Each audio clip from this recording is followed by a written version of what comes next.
ঘুমাক, পাকিস্তানের মানুষ শান্তিতে ঘুমাক, ভারতের মানুষ শান্তিতে ঘুমাক, বাংলার মানুষ শান্তিতে ঘুমাক। এইটাই আমেরিকানরা চায় না, ইহুদি খ্রিস্টানরা চায় না।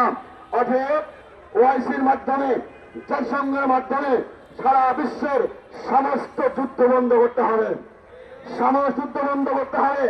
আর তার জন্য বাংলাদেশ সরকারের প্রধান ভূমিকা পালন করতে হবে। কারণ বাংলাদেশ বিশ্বের দ্বিতীয় সর্ববৃহত্তর মুসলমান দেশ। অতএব এদেশে দায়িত্ব আছে, দায় আছে, এদেশের সরকারের দায় এবং দায়িত্ব আছে এই ভূমিকা পালন করার। অতএব আমরা স্পষ্টভাবে বাংলাদেশ সকল মুসলমানের পক্ষ থেকে, সারা বিশ্বের মুসলমানের পক্ষ থেকে বাংলাদেশ সরকার প্রধানকে বলবো, আপনি মধ্যস্থতার ভূমিকা পালন করুন। আপনি এই শান্তি ব্যবস্থার জন্য নিজ উদ্যোগী হয়ে ব্যবস্থা গ্রহণ করুন।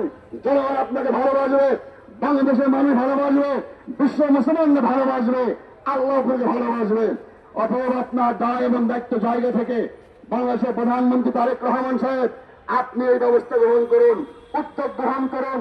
আমরা বাংলাদেশের মুসলমান, সারা বিশ্ব মুসলমান আপনাদের পক্ষে থাকবে ইনশাআল্লাহ।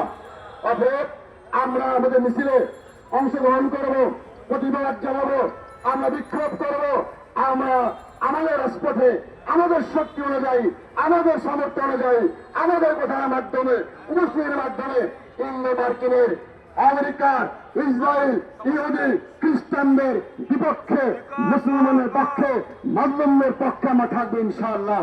আল্লাহ আমাদের সবাই তৌফিক দান করুক। আসসালামু আলাইকুম ওয়া রাহমাতুল্লাহ।